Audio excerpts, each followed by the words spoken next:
Hello, this is Dr. David Haase. I'm here at the MaxWell Clinic, and I am super excited to be with you tonight. Thank you all for coming. As I've said in kind of our pre-conversation before starting the webinar, if you have any questions, make sure that you're going to put them in the question and answer area, and we're going to get to as many of those as we can tonight. So tonight, I'm going to start my screen here so that I can show you some fun slides that we've gotten put together and kind of dig into all of this information. So tonight we're going to be talking about from neurodegeneration to neuroregeneration, and specifically about regenerative plasma exchange, which we do here at the MaxWell Clinic. This is a super exciting talk for me to give because we've been working on this for a long time, and the results have really been encouraging. And so let's dig in. I'm your host, Dr. David Haase. So I want to start by saying I have a huge amount of respect for anybody who is on this webinar, mainly because of your bravery. Because frankly, memory loss and dementia are two incredibly difficult ideas. We don't want to talk about it. And denial is one of the biggest problems that we have in dealing with this issue. Either the denial of a person that there is any problem going on, or the denial of a family member. And so I just want to first of all start out by saying thank you for being brave and to recognize that it takes courage to address this because it's a really scary subject. It was one that frankly I tried to avoid for a long time in medical practice. But it was inevitable that we should have to find our way because over 6 million people in the United States right now are actually living with dementia right now. It's a lot. If we look at these graphs, notice how all these lines are kind of trending down. These are the a standardized rate of disease per 100,000 females in the UK. But we see one line, the green line, going up. What is that green line? That's to dementia and Alzheimer's disease. That's right. As we are being successful in helping people to live longer, unfortunately, we're not being as successful at keeping their brains as healthy as their bodies throughout that course of time. So when we're thinking about a healthy brain, it's big and puffy and actually pink, not gray. And but a severe Alzheimer's disease brain is shrunken and shriveled. But let's think about a different name here. Really, we should be thinking about dementia. Dementia is literally unbraining. It is a process of neurodegeneration. So a slow progress of the loss of connections. And it is a multifactorial process. There's not one single thing that's causing it. And we'll have a whole lot more to say about that later. But the truth of it is it's a progressive process. It starts very early in life. It's relentless. And frankly, it's terrifying because it goes under the radar for so long before it's known to be a problem. Because when does neurodegeneration start? Well, it really starts in about your 20s. We already start losing connections in between neurons in our 20s. And by the time Alzheimer's disease is diagnosed, over 40% of these neuron connections have actually been lost already. And so what we see here is that even over just 14 months, we see a progressive decline in the overall physical and mental functioning of individual with Alzheimer's disease. And usually you don't see this data presented very much, just how relentless this condition is, because without knowledge a solution exists, the problem really feels like too much to bear. But you're going to see this slide later, and I'm excited to say it's going to give you hope. And why is there reason to hope? Because fundamentally, what I believe is the body is designed to heal. It just is. And that aging does not equal dementia. Think about it. Not everybody that attains age 85 or 90 has dementia. You have people that are really sharp. So unless everybody that age has dementia, you can't blame it on just age alone. There's lots of variables that exist. Um, and the thing I want you to remember, I'm going to reinforce this, is that when we clean the blood, the body and the brain actually work better. This is a process called regenerative plasma exchange. And I think it really brings new hope to reverse the process of neurodegeneration and tissue aging. And it is a multifactorial treatment in and of itself. Well, where did this whole idea come from? It came from mice, actually, and something called heterochronic parabiosis. Big words, but it's where you take an old mouse and a young mouse, and you actually sew them together by a little flap of skin side by side. And within a remarkably short period of time, something amazing happens, and the old mouse starts to turn young. It starts having better blood flow. Its smell returns. Its muscles rejuvenate. New brain cells start to sprout. But that young mouse that was attached to the old mouse actually gets stunted. Its health becomes impaired because of its exposure to old. And this was a revolutionary idea. And this data was replicated at Stanford, Berkeley, MIT. This is solid science. And so a lot of this has been saying, well, why is this, number one? And two, how can we mimic this in the clinical space? So, first of all, let's think a second about plasma or blood. Blood is red, right? We think of red blood cells, and most of the things that we think of with regard to blood are the cells, the platelets, the red blood cells, the white blood cells.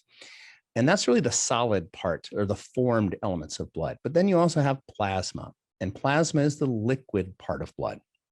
And the major component of plasma are proteins, albumin and antibodies, immunoglobulins, and factors that control your clotting system. But there's a lot more that's in plasma. For instance, there's hormones in plasma. There are minerals and vitamins and nutrients. There's nutrients of all different types, electrolytes, peptides that regulate how the body functions, fats, sugars, organic acids, and exosomes, which are little packets of information that tell the cells to be usually express a younger type of a cell type. But there's also crud in the plasma, right? There are damaged molecules, there's broken down DNA, there's metabolic waste, there's infectious particles and toxins. Some of those toxins are some of the compounds that are associated with Alzheimer's disease, such as amyloid beta 42, which is bound tightly to albumin in the bloodstream. So plasma is a very complex substance. And it turns out that if so let me read this quote here from Irina Conboy, one of the primary researchers in this field.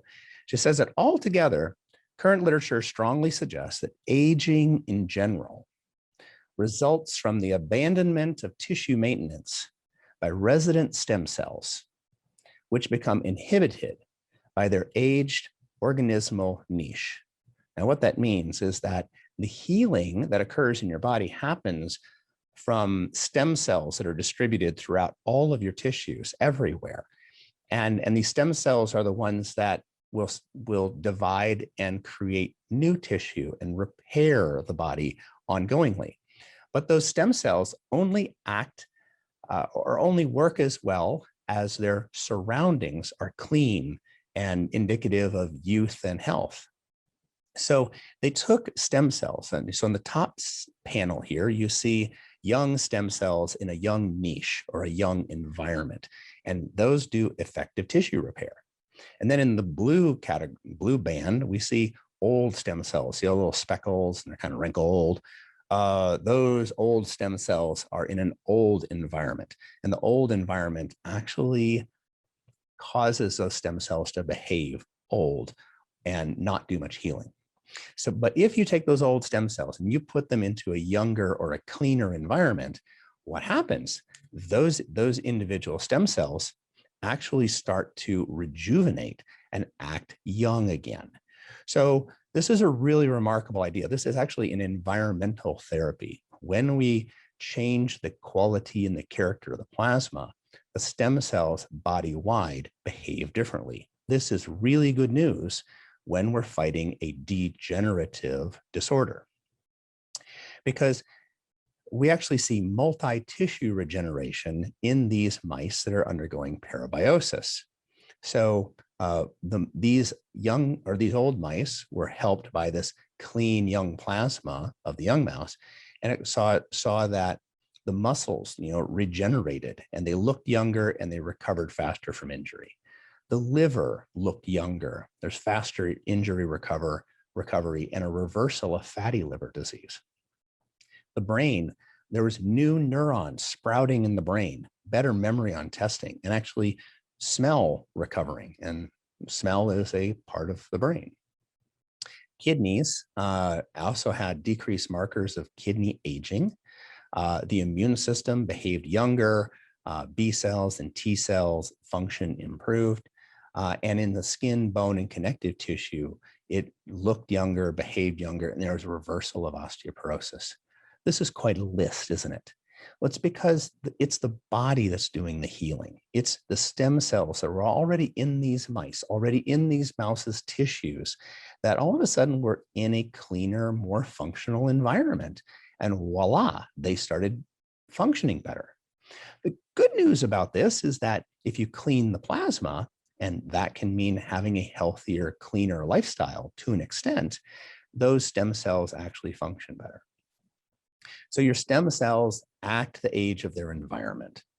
So the old and sick plasma makes for old and sick acting stem cells.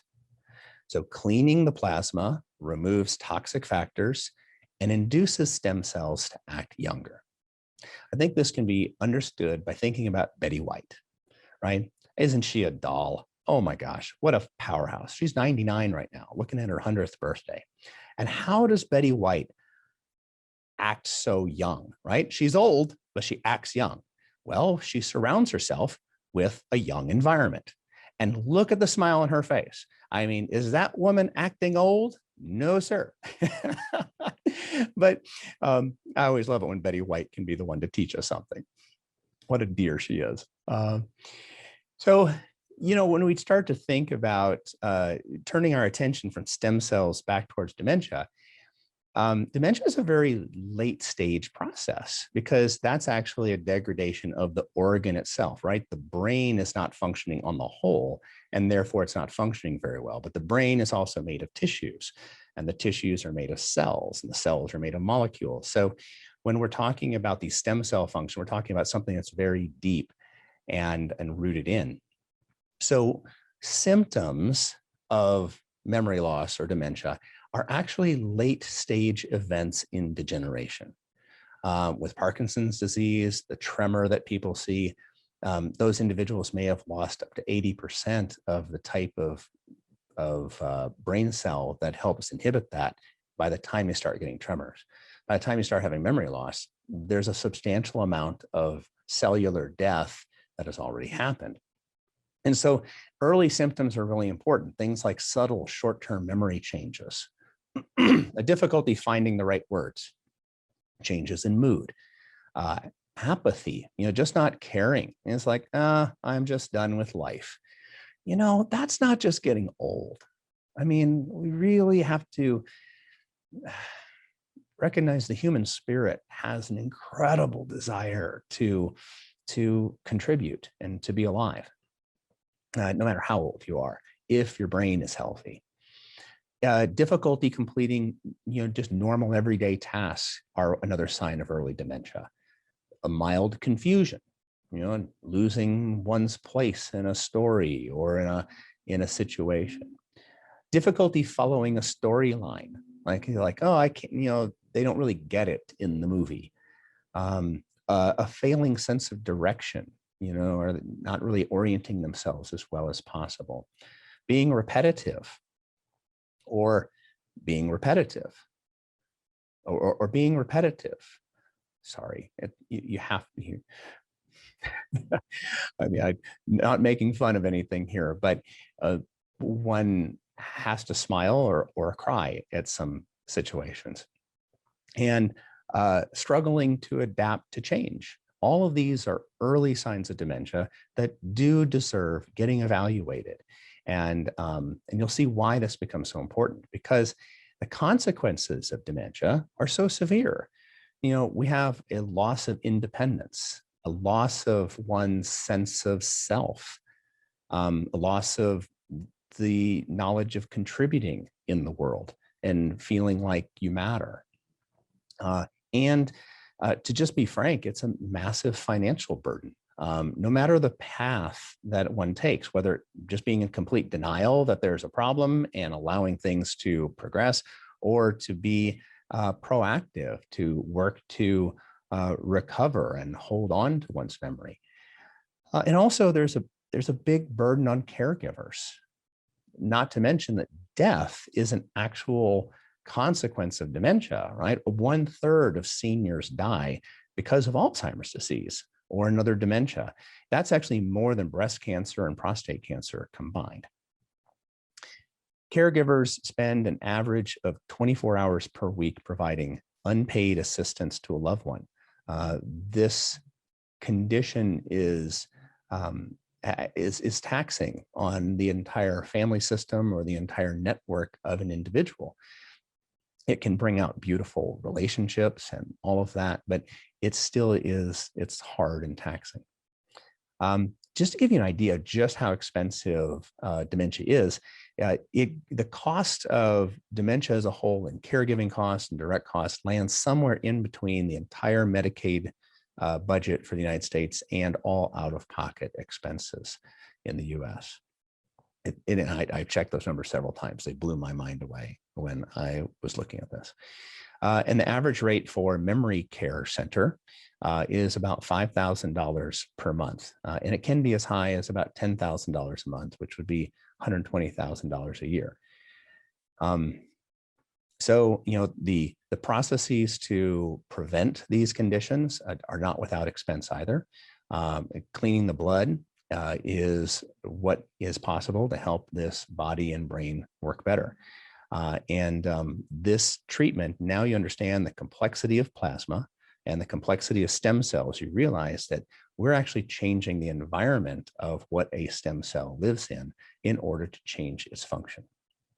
So a little bit more about me, why do I care? What have I been involved in? So, it's about over the last 5 years, I've been really passionate after finding out about parabiosis.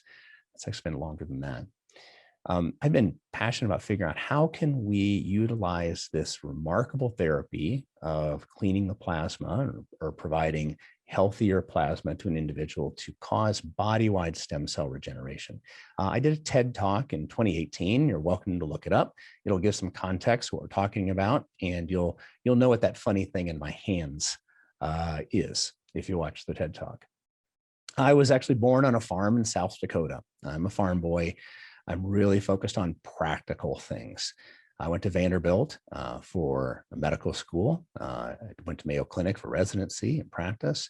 I was one of the original board certified holistic doctors in the United States. I'm a certified nutritional specialist. I am a founding member of the Institute for Functional Medicine, and I'm on their faculty, and I teach the certification course. I founded the MaxWell Clinic in 2003, really is as a laboratory to figure out what creates health. Because I recognized when I was at Mayo that I love diagnosing and treating disease. It's a very important part, but a part that was missing for me was, why are people getting ill and what can we do to create health? And that's where all this other learning went from. I became board certified in neurofeedback, becoming very brain-centric. I am board certified by the American Board of Integrative Medicine and certified by the American Society for Apheresis Medicine. And what we're going to talk about next is apheresis. So when I look at dementia, I see a human, a very important, infinitely valuable person that is struggling with a brain problem. That brain problem is actually a multifactorial problems of a whole bunch of biochemical vascular and toxic components. And this is what makes dementia so difficult. It's not like having strep throat and taking penicillin. Voila, we're done. No, this is a systems failure. And this is what a plasma exchange looks like. So an individual comes into our office and we put an IV in the arm, and this old blood is pulled out. It goes into our apheresis device. We have a state-of-the-art devices.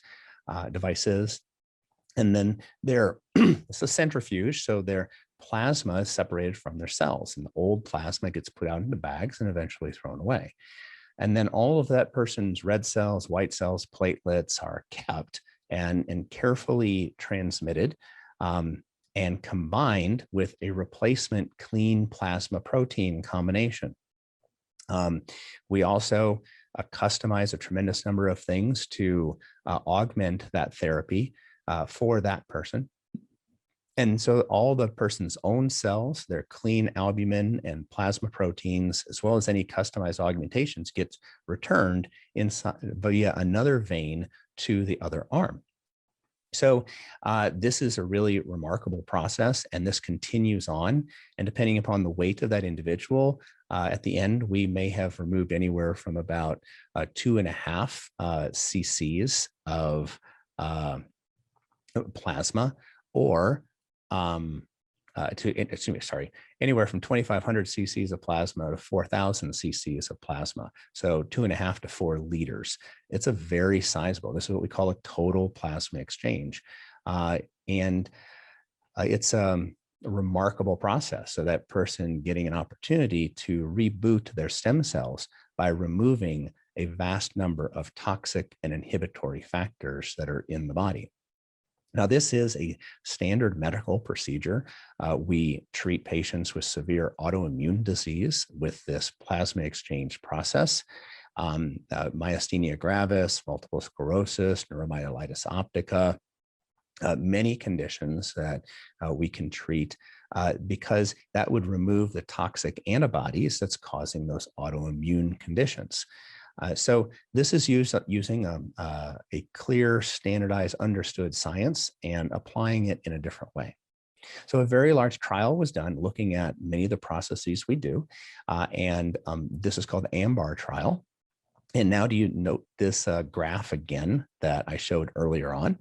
And this is looking at the global function of individuals with moderate dementia. And this is a study that was done over 14 months. And what is the normal progression over 14 months, which is a steady decline in overall function, which leads to loss of ability to communicate, loss of bowel and bladder function, and finally loss of being able to move or eat. Very sad. In this study, what they did is this plasma exchange, and they gave a full plasma exchange weekly for 6 weeks. Boom, boom, boom, boom. And then they did a really kind of very small mini partial exchange once a month then for 14 months thereafter. And what happened? Well, guess what? The rate of decline went down over 61% over those 14 months. That means 61% less decline over 14 months. This is amazing. No dementia intervention has ever come anywhere close to this, including some of the new medications that have recently been approved, and that did not get approved for many, many times and then got approved. But these particular outcomes are astounding. And I think what's also important is that this was looked at from many different angles, many different cognitive studies, functional studies, behavioral studies, rating scales by the caregiver to see if the caregiver thought anything was helping. And all of these had agreement. Not only that, they looked at the fluid that came out of the spine, the spinal fluid, and they saw that the toxic molecules that had been building up in the brain, those levels normalized. So the amyloid beta 142 and the phosphorylated tau, by cleaning the plasma, the fluid around the brain found a way to clean. And we do believe it actually cleaned the brain. Pretty cool. And then they also did PET scans, FDG PET scans that measure the metabolism of the brain. And there they saw that there is less evidence for progressive neuronal death. So we have measurements of cognitive function, measures of biological normalization, and measures of metabolic improvement compared to the placebo group. So this is a group of over 500 patients, double-blind, multi-center, multinational clinical trial looking at the ability of this plasma exchange process to change the trajectory of disease in individuals with mild to moderate Alzheimer's disease. Okay, so always three goals when you're looking at neuroregeneration. All right, the first is to slow the process, slow the progression of neurodegeneration. That's number one, and that was shown here. Number two, stop the progression of neurodegeneration. Number three, reverse the process of neurodegeneration. And it's very important to think of it as three separate goals. And it's profound. It's very important that one start early in this process, because remember, we said there's progressive neuronal death.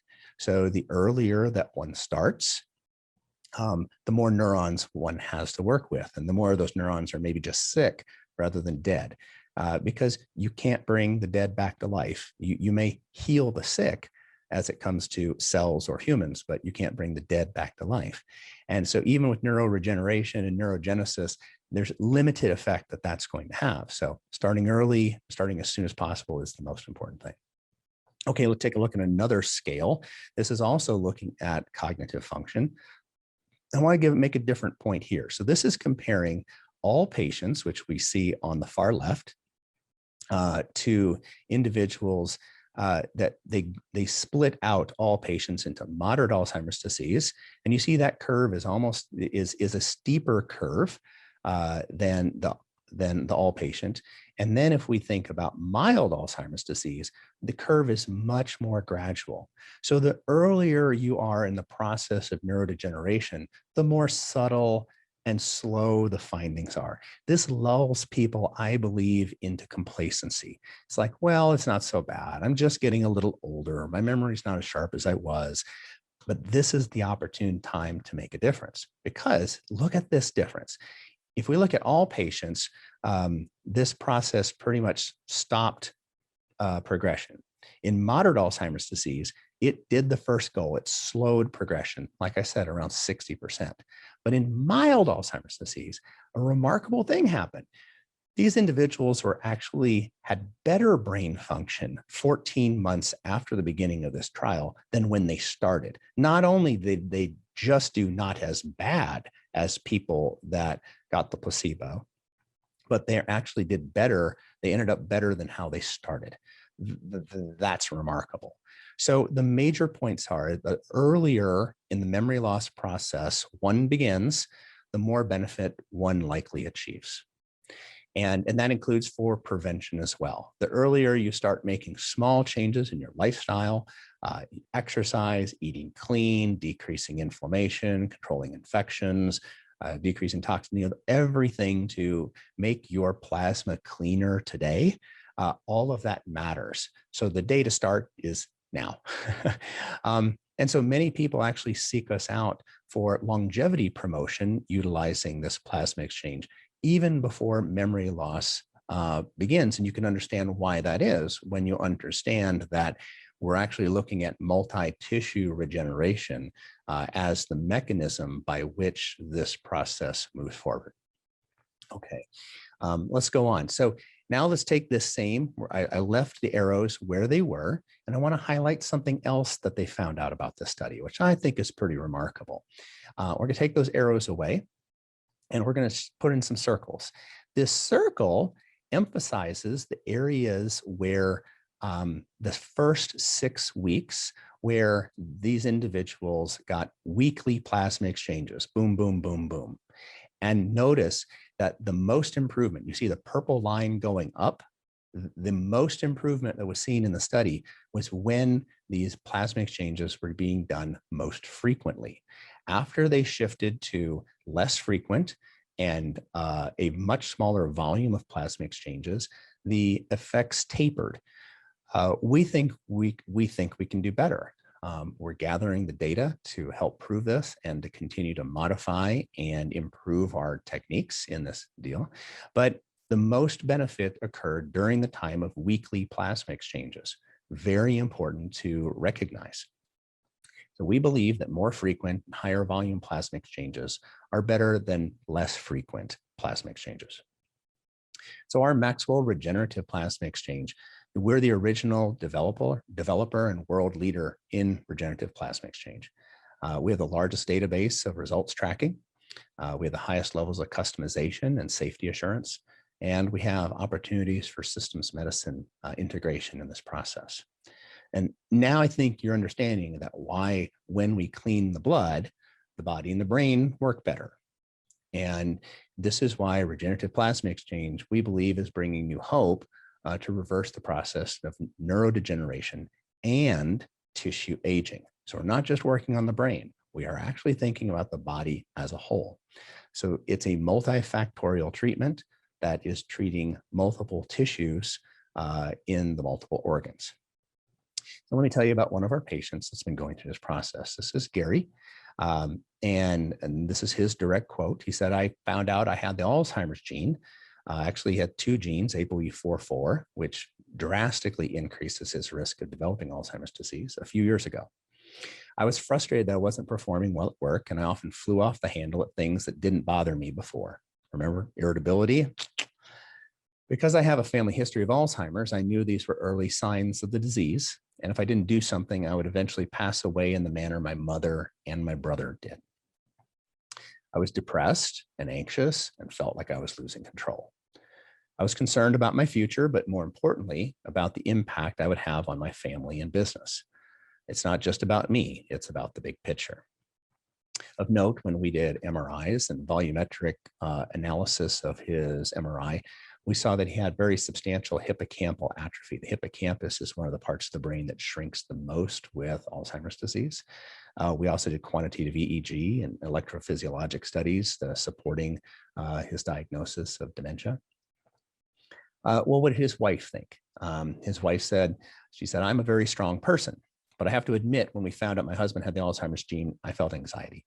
We run a business together, and I often notice him just sitting at his desk, resting his forehead in his hands, saying, I just can't think.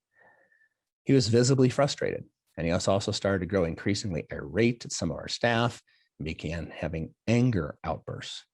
I felt scared for him and me and everyone else involved. We were afraid of how the disease would progress, and we knew we had to do something. So, all right, it gets me pretty emotional. I love these guys. So this is Gary's statement 3 months into getting weekly regenerative plasma exchanges. And he said, listen, let's go. Let's make it happen. So he said, at MaxWell Clinic, I was shown how to improve my diet and what supplements could possibly help. But I also wanted to do everything I possibly could. So I started regenerative plasma exchange. This combination of treatments has given me balance again. My whole persona has changed. Now I'm more relaxed and my mental clarity has improved. I can do things from memory that I couldn't do before. I feel 20 years younger and I'm actually enjoying life again. And to see the change in him as he laughs now, his skin looks amazing. He's lost wrinkles. His family and friends and workers are all asking him, what have you done? It looks like you've gotten a facelift. And we're just sitting back and smiling and like, wow, that's amazing. But what his wife said really hit me. She said, after a series of regenerative plasma exchange treatments, my husband's a changed person. He's calmer and doesn't go off on tirades anymore. He has more energy and is more forgiving to all those around him. His memory is as good as it has been, and possibly even better than it has been in the 12 years I have known him. I feel such relief and I'm so grateful. Before, I felt confused about what was wrong with him and wondered why he was like he was. Now I feel relaxed and we're looking forward to the future. We feel like we've gotten a second chance at life. Yeah, this is not them, but this is how they act and this is how they look. I mean, all kinds of wonderful energy in these people. And to really to help somebody who has really the most challenging genetic profile and already evidence of tissue degeneration, substantial, and to see him coming back, not just from a cognitive standpoint, but really from an emotional standpoint, being able to self-regulate. He recounted an amazing incident at work that would have caused me to fly off the handle had that happened in our environment. And he instead just calmly dealt with it, worked on his policy and said, let's implement this and do this instead. And he just shook his head. He said, I honestly can't believe I did it. I handled it that well. And he said it was because I was able to think straight. So our brains really are the gateway to our quality of life. With regard to our regenerative plasma exchange, I just want to advocate for you. Care for your brain. Care for your brain lovingly. All right. This is not a place for judgment. This is not a place for shoulds, woulds.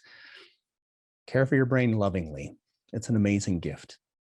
Care for it honestly. Wherever you are, you are.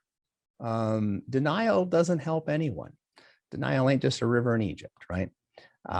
It's actually one of our worst problems when it comes to changing the trajectory of our life. I want to encourage you to care for your brain courageously. Be brave. And if you can't be brave yourself, ask a family member or a friend or somebody to be brave with you or for you. Care for your brain comprehensively. Remember, it is the most complex structure in the known universe. There's many, many different ways in which it functions and many ways in which it dysfunctions. So be curious. I actually wrote a book called Curiosity Heals the Human. And in it, I do talk more about our regenerative plasma exchange. And then lastly, care for your brain now. There's no better time to start. No matter where you are, no matter how old you are, taking better care of your brain is one of the best things you can do to enjoy your life more, to contribute more fully, and to just enjoy this wonderful opportunity we have to be alive. So I just want to say thank you very much. So if you have any interest at all, please schedule a consult at maxwellclinic.com/RPE, or there should be a link in the chat box as well that you can click to make a Calendly appointment, and then we can see what we can do to help that process along. So I'm going to stop sharing my screen right now, and I'm going to go and check on some of these question and answers, and let's see what we have here. Okay. All right. So, all right. So dear Dr. Haase, how frequently do you recommend getting the regenerative plasma exchange for wellness? Well, again, we're studying this process. We have some amazingly proactive patients who are helping us to understand this data.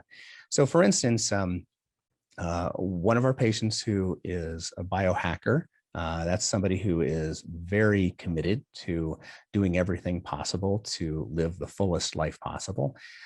We've been doing large-scale methylomic studies that help define his biological age. We've also been tracking his telomeres, which is something that goes down as you age. And we were able to show that with just one regenerative plasma exchange, that he had a nearly 5-year change in his biologic age as measured by these methylation changes in his genes. This is where we measure 850,000 different gene sites, and methylation is what actually controls is a gene turned on or turned off. Really fascinating data to give us a quantification about what is our biological age rather than just what is our chronologic age, because that's really what matters. So I would say that, and then we've been tracking that. So we actually think the sicker one is, the more frequent it would be optimally to do this.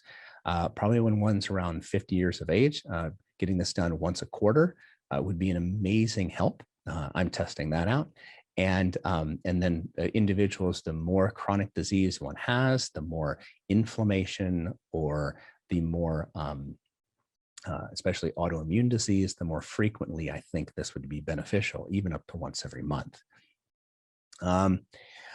So a question, so what exactly are you using in your clean plasma? So so we're using pharmaceutical-based plasma, or excuse me, albumin, and albumin's a really remarkable substance. This is obtained via the pooling of plasma that's done at places like plasma donation centers. And they will take like nearly 9,000 of these plasma donations and they put them into one big vat together. They separate out the albumin, which is kind of like a sponge inside of the plasma, from the immunoglobulins, which are the antibodies that are present in the plasma. And so the antibodies go off to one side. That becomes IVIG as another therapeutic, and many other things are derived out of plasma. And then the albumin itself is cleaned. It's heated, actually heated up to almost 160 degrees, and it's left there for almost a day, which basically causes the proteins to unfold slightly. Any type of viruses, bacteria, other things die off. Nothing can really survive that environment. It's washed again and again. And then what you're left with is kind of naked albumin. So this is not just a replacement substance, but you can almost think of it like a sponge. As you're putting in this naked albumin, there's many things that stick on to albumin and get pulled out of the body. So we think this is one of the reasons why repetitive exchanges can be so incredibly beneficial. And then we have a lot of different modifications according to blood testing that we do, and many different things to increase our rate of safety for the very small side effects that can happen with plasma exchange. But everything is focused on customization for the individual.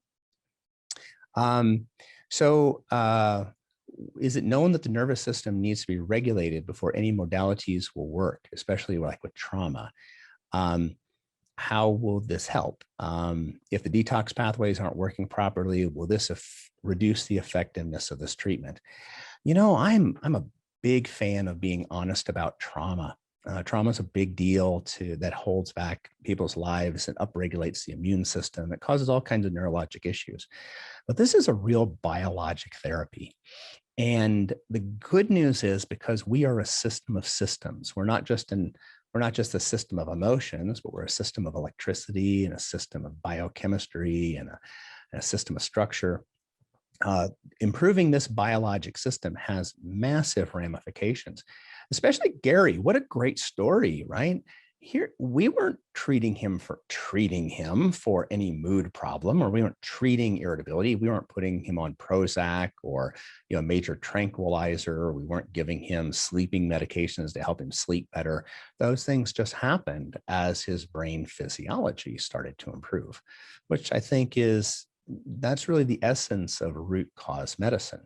So, and also this plasma exchange process doesn't depend on any detoxification pathways. I mean, this is the Mac Daddy of all detoxification, because we're literally removing the substances from the body in large mass. So the liver and the kidney don't have to do that type of work. So how does this technique work on traumatic brain injury? Well, we don't have any data on that, but traumatic brain injury has a feed-forward inflammatory process that exists, and we also use quantitative EEG and neurofeedback in individuals with traumatic brain injury. So that's kind of to help the wiring patterns become more cohesive once again, and more functional. So I don't know that if we can calm down the inflammatory state using plasma exchange, then I think that could be a benefit. Wouldn't be the first thing that I would think of. So how does this help the vagus nerve?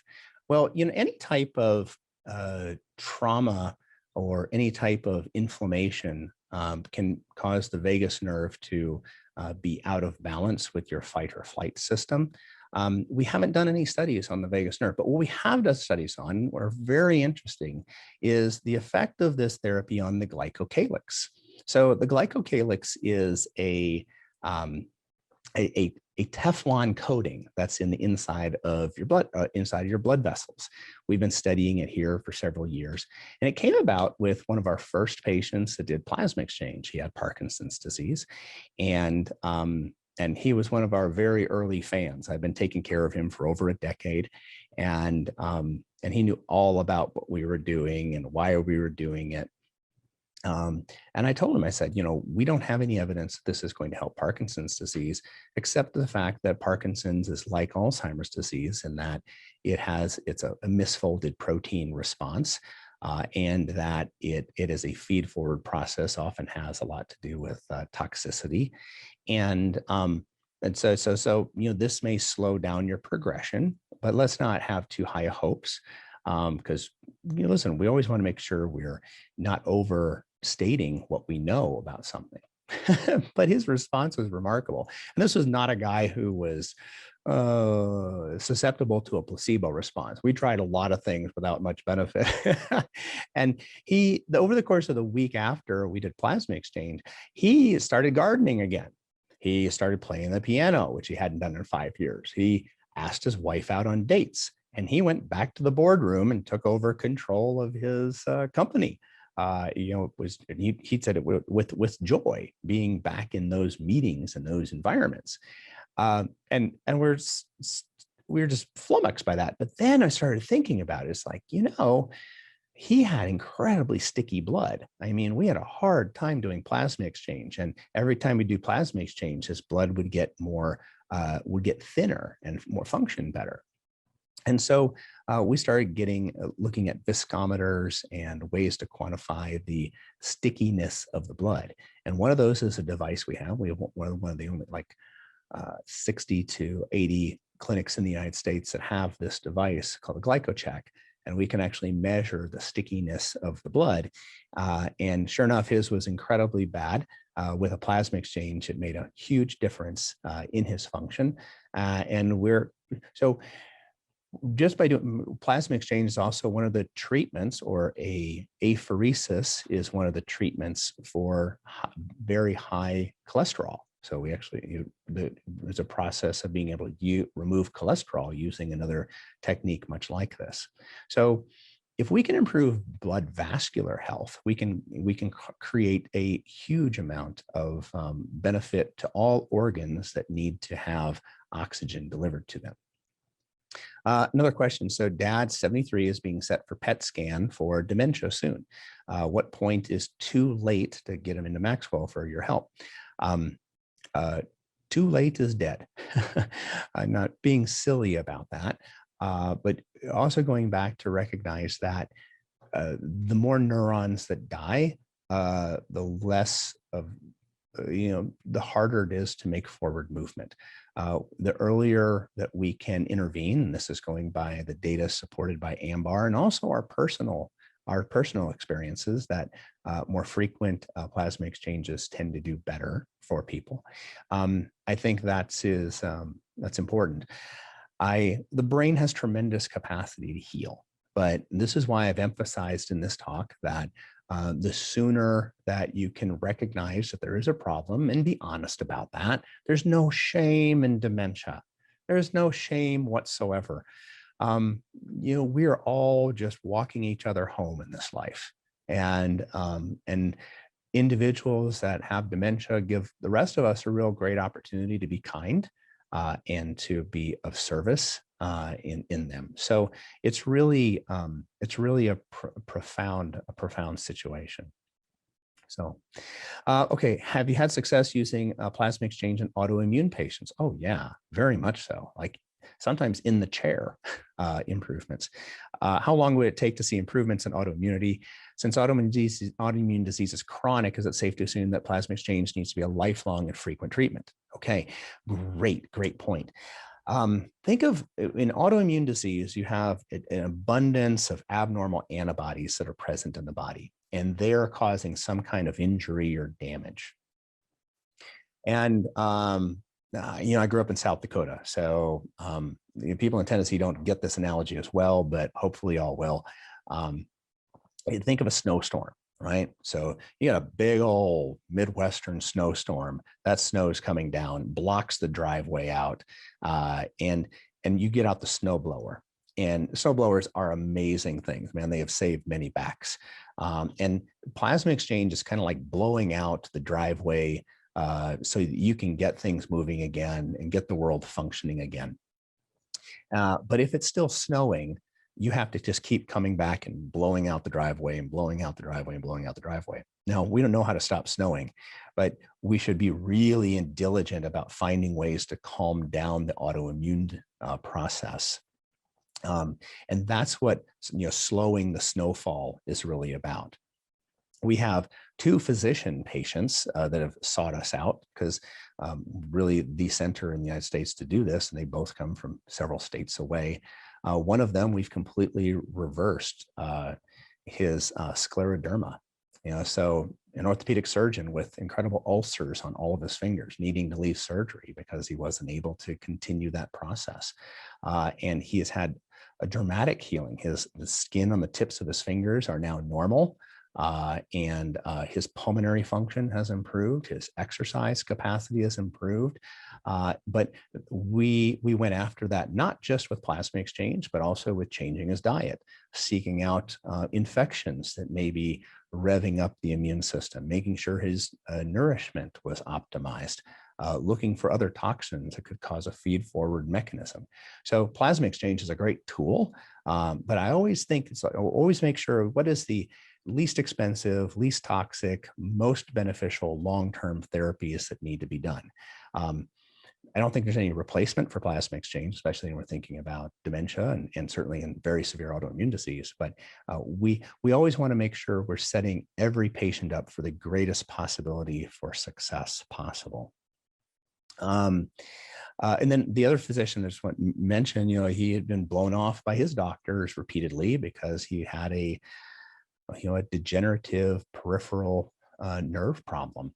And we did some advanced testing. We often utilize Mayo Clinic's neuroautoimmune department.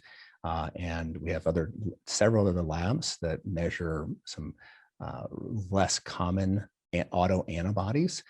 We were able to identify a putative target enough that he was really wanting to move forward with plasma exchange and see what different it made it. And within 4 treatments, really the first treatment, he was astounded. By the 4th treatment, he was able to take off his leg braces and walk in his own living room for the first time in years.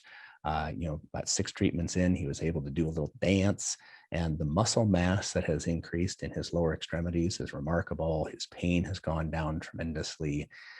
It's really profound. So as we've watched plasma exchange progress and we've watched its power across many different disease types, we recognize that it is the body's capacity to heal. What we're doing is unloading the body of some type of a toxic burden so that it has the ability to move forward. And we also have several other research programs going, looking at adding in various things that can really augment the healing process. Because this is an amazing, it's such a privilege to get to lead this new field of medicine. We're really the first in the United States to be doing this in a systematic way and to follow the data that's already out there. I think it's really a matter of morality to move forward. If we know that this has a high degree of likelihood of success and a manageable amount of risk, we need to do what we can where we are to move this science and practice forward. So question, will this help a person with mild cognitive impairment? Well, again, we're learning more, but what is mild cognitive impairment? So you're saying a person who had normal cognition now has less than normal cognition. Well, number one, that's a 5-alarm fire, right? That is a balls to the walls, look at everything up, down, sideways, forward, and around the corner. Figure out what the heck is happening and address everything as aggressively as possible. Early memory loss is a late stage event. All right. That's not a popular thing to say, but it's a biologically accurate thing to say. And so, and then, yeah, I would be thinking of plasma exchange if that were me or that was my loved one. But more important is to say, why is it happening? There are many reversible and contributory causes to an early dementing process. And I think that we want to have a really aggressive movement forward on this. So several questions about cost. The cost of these procedures, like a year's worth of therapy would be less than what it would be to be in a memory care center for the year. But a lot of that is very determined upon what is the frequency that's recommended for an individual, and what other underlying causes need to be taken. Okay, great. And then, I'm going to close up. I'm being told by my timekeeper here, we're going to keep this at an hour. But I want to share that, our brains are the most important organ that we carry. And our brains really determine our quality of life. And that doesn't mean just for dementia. It means for every aspect of our being. Our brains determine whether or not we can follow through on behaviors that are going to be important to help our health long-term, right? Our brains give us our experience of life. Our brains filter our information. There's many people who have watched this video or have dropped off already who go like, oh, I don't want to hear that, and are going to find some kind of a story to tell themselves about what this talk was really about.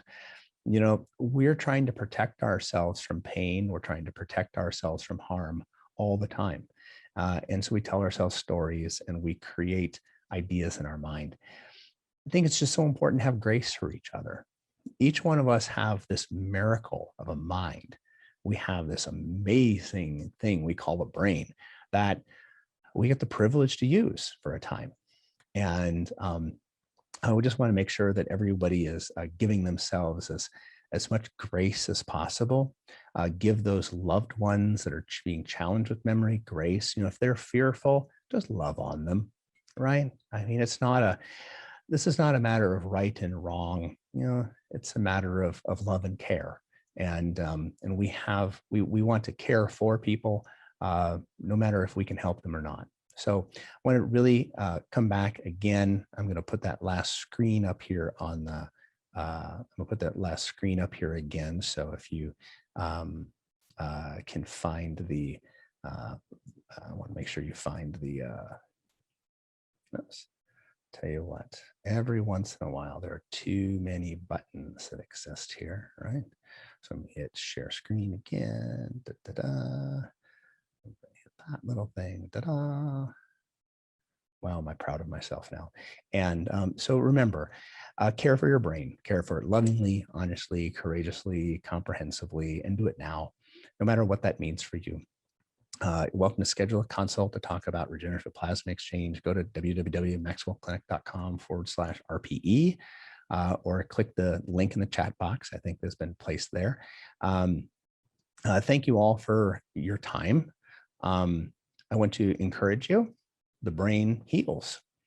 We are designed to heal. Have hope. Be kind to each other. And until next time, I look forward to being with you. This is Dr. David Haase at MaxWell Clinic. Bye-bye.